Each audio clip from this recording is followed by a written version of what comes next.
Hari ini kita akan membahas topik 9 dari materi manajemen sumber daya manusia, yaitu tentang kompensasi.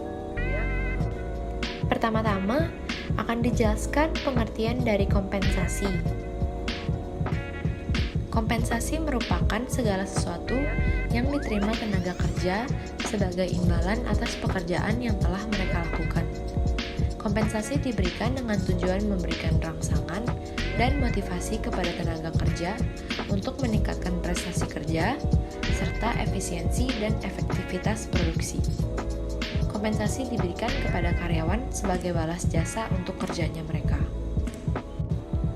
Ada beberapa tujuan dari pemberian kompensasi. Yang pertama, untuk mendapatkan karyawan yang berkualitas. Setiap perusahaan pasti selalu menginginkan karyawan yang berkualitas. Maka dari itu, kompensasi yang menarik dapat memikat kandidat-kandidat yang berkualitas untuk bekerja di perusahaan Anda. Yang kedua, mempertahankan karyawan yang sudah ada.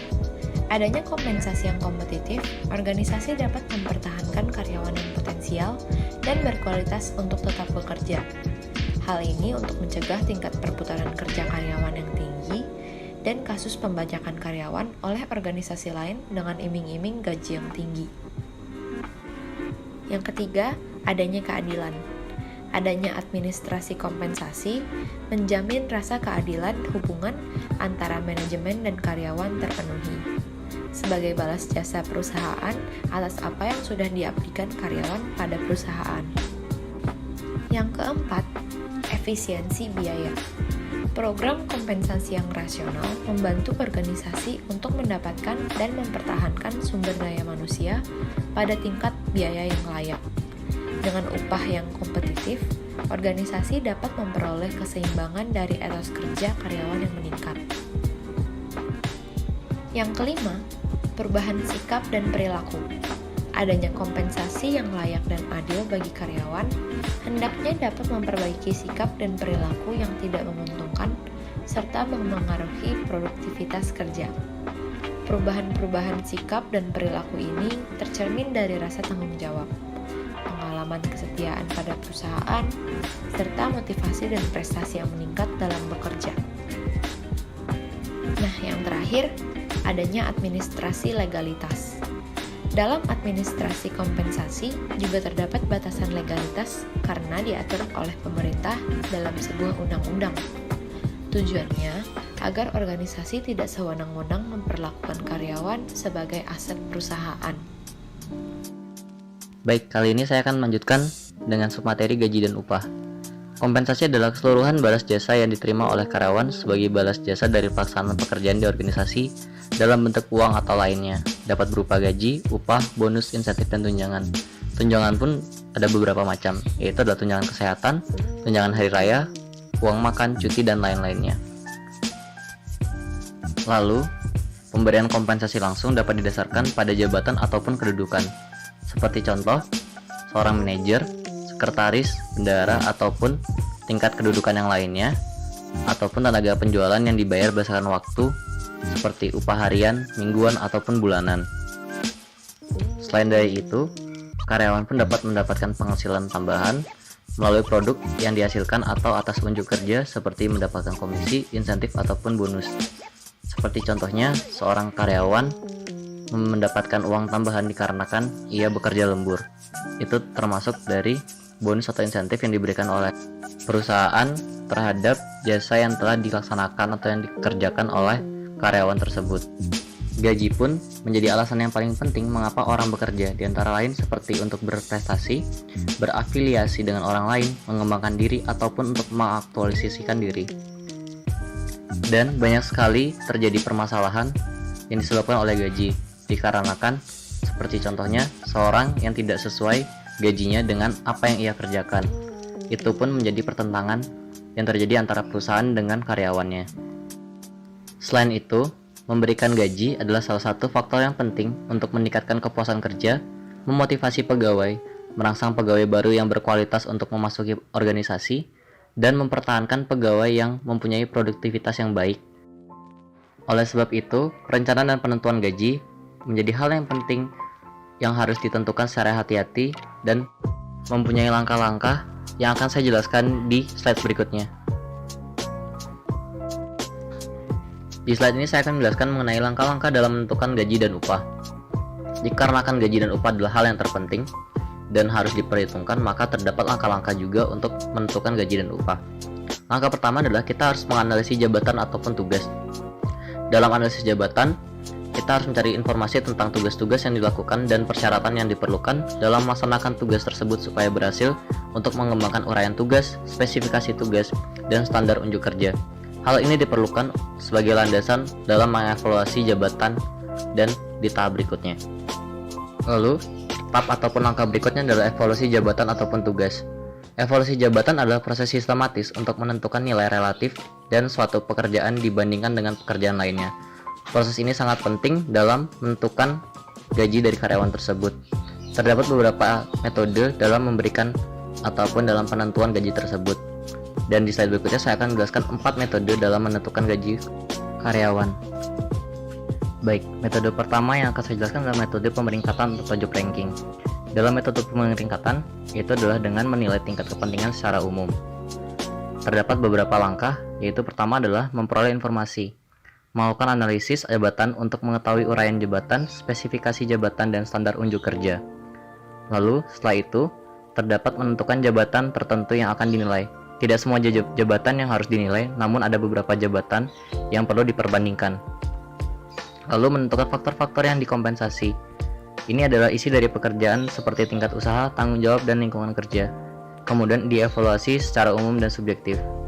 Lalu yang terakhir, membuat peringkat jabatan yang lain, yaitu mengurutkan pekerjaan dari yang terpenting hingga yang kurang penting dan menentukan tingkat gajinya. Dengan metode ini dapat sangat membantu kita dalam menentukan berapa upah ataupun gaji yang akan diberikan kepada karyawan. Lalu metode kedua adalah metode pengelompokan atau job grading, yaitu dengan menetapkan suatu pekerjaan dalam kategori atau klasifikasi tertentu. Langkah-langkah dalam metode ini adalah mengembangkan kelas berdasarkan faktor-faktor, mengurutkan dari pekerjaan sederhana sampai kompleks, lalu mengelompokkannya, dan menentukan besar gaji. Itu adalah cara untuk pengelompokan atau job grading. Setelah ini adalah metode perbandingan faktor. Metode perbandingan faktor adalah metode di mana membandingkan beberapa faktor dalam pekerjaan yang dapat dikompensasi. Langkah-langkah dalam metode ini adalah dengan memperoleh informasi jabatan, menentukan faktor-faktor yang dapat dikompensasi, menentukan jabatan kunci, membuat peringkat jabatan kunci berdasarkan faktor-faktor yang dapat dikompensasi, mendistribusikan tarif dan upah untuk faktor-faktor yang dikompensasi, lalu menyajikan dalam sebuah perbandingan atau bagan perbedaan nilai, dan yang terakhir adalah mengevaluasi pekerjaan lain. Lalu metode keempat adalah metode penentuan poin atau point system. Metode ini dilakukan dengan cara menentukan poin atau angka untuk faktor-faktor yang dapat dikompensasi. Ini sangat berbeda dengan perbandingan faktor-faktor yang langsung menentukan tarif gaji untuk setiap faktor. Terdapat langkah-langkah dalam menentukan sistem poin, yaitu menentukan secara rinci faktor-faktor yang dapat dikompensasi. Seperti contoh, tanggung jawab dipecah menjadi tanggung jawab terhadap konsumen, peralatan alat dan bahan, perbaikan dan keamanan. Keterampilan dipecah menjadi pendidikan dan pengalaman. Lalu setelah itu adalah menentukan level atau tingkat faktor-faktor yang dikompensasi yang didasarkan pada pertimbangan bahwa setiap faktor yang dikompensasi berbeda untuk setiap pekerjaan. Lalu setelah itu kita dapat menentukan poin untuk setiap faktor, yaitu berupa angka yang akan digunakan untuk menentukan tingkat jabatan. Selain dari metode tersebut, kita pun juga dapat melihat dari survei gaji dan upah, di mana survei gaji merupakan kegiatan untuk mengetahui tingkat gaji yang berlaku secara umum dalam organisasi-organisasi yang mempunyai jabatan yang sejenis. Seperti contoh, kita membuka sebuah kedai coffee shop, maka kita juga dapat melihat beberapa karyawan dari coffee shop lain mendapatkan gaji seberapa. Itu juga dapat menjadikan patokan kita dalam memberikan gaji kepada karyawan kita nanti. Setelah evaluasi jabatan telah dilakukan, untuk menciptakan keadilan internal yang menghasilkan ranking jabatan dan melakukan survei tentang gaji yang berlaku di pasar tenaga kerja, selanjutnya adalah penentuan gaji, di mana dengan mengumpulkan informasi analisis jabatan mengenai deskripsi jabatan, spesifikasi jabatan, dan standar unjuk kerja, maka kita dapat menentukan gaji yang adil terhadap karyawan kita nanti. Ya, kita kali ini akan menjelaskan tentang tantangan dalam menentukan gaji dan upah. Meskipun evaluasi pekerjaan dilakukan dengan hati-hati untuk menentukan peringkat atau mengklasifikasikan posisi dan menentukan gaji yang sangat sesuai menurut kelas, seringkali tidak mungkin dilakukan karena faktor-faktor ini, yaitu keadilan internal dan keadilan eksternal. Masih ada sejumlah faktor atau kekuatan yang ada mempengaruhi tingkat gaji yang terkadang berada di luar kendali organisasi. Faktor-faktor ini juga menjadi tantangan dalam perencanaan dan penentuan gaji. Terdapat beberapa faktor yang mempengaruhi penentuan gaji dan upah. Yang pertama adalah tingkat gaji yang lazim, yang kedua adalah serikat buruh, pemerintah, kebijakan dan strategi penggajian, faktor internasional, dan biaya dan produktivitas. Kita akan jelaskan dari faktor yang pertama, yaitu tingkat gaji yang lazim. Tingkat upah dan gaji bisa sangat bergantung pada ketersediaan tenaga kerja di pasar tenaga kerja dan permintaan tenaga kerja. Untuk tenaga kerja yang langka, tingkat upah dan gajinya dapat jauh melebihi tingkat gaji bila dilihat dari kacamata evaluasi jabatan. Faktor yang kedua adalah serikat buruh. Serikat buruh bisa menjadi kekuatan yang sangat besar dalam suatu organisasi, yang dapat memaksa organisasi untuk memberikan upah atau gaji yang lebih besar bila dibandingkan dengan hasil evaluasi jabatan. Yang ketiga adalah pemerintah. Sebagaimana kita ketahui, pemerintah merupakan lembaga yang berkepentingan dengan kesejahteraan pekerja sebagai warga negara dan juga terhadap kelangsungan hidup organisasi. Pemerintah mempunyai kekuasaan yang besar dalam mengatur organisasi. Pemerintah juga dapat menentukan tarif upah minimum, jam kerja standar, dan tunjangan yang tidak harus dipatuhi oleh pengusaha, di mana tarif upah minimum para pekerja bisa melebihi dari yang telah ditentukan oleh evaluasi jabatan. Faktor yang keempat adalah kebijakan dan strategi penggajian. Kebijakan penggajian yang dipakai organisasi seperti mengusahakan gaji di atas harga pasar dalam upaya menghadapi persaingan akan mampu menaikkan gaji di atas rata-rata harga pasar. Kebijakan untuk selalu memperhatikan tuntutan serikat buruh diperlukan untuk mencegah terjadinya kerusuhan yang kadang menimbulkan kerugian yang sangat besar. Faktor yang kelima adalah faktor internasional. Ketika organisasi berkembang di seluruh penjuru dunia, tantangan yang muncul dalam penggajian adalah penyesuaian dengan situasi di negara yang bersangkutan. Dengan demikian dapat terjadi perbedaan gaji pada jabatan yang sama karena berada di negara yang berbeda. Atau organisasi akan melakukan penyesuaian gaji untuk merangsang seseorang agar bersedia didapatkan di suatu negara yang mungkin kurang diminati. Faktor yang terakhir adalah biaya dan produktivitas. Tenaga kerja merupakan salah satu komponen biaya yang sangat berpengaruh terhadap harga pokok barang.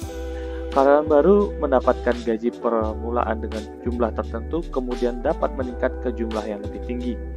Sistem ini mengakibatkan karyawan yang baru direkrut akan mendapatkan gaji yang lebih rendah dibandingkan dengan karyawan yang lama.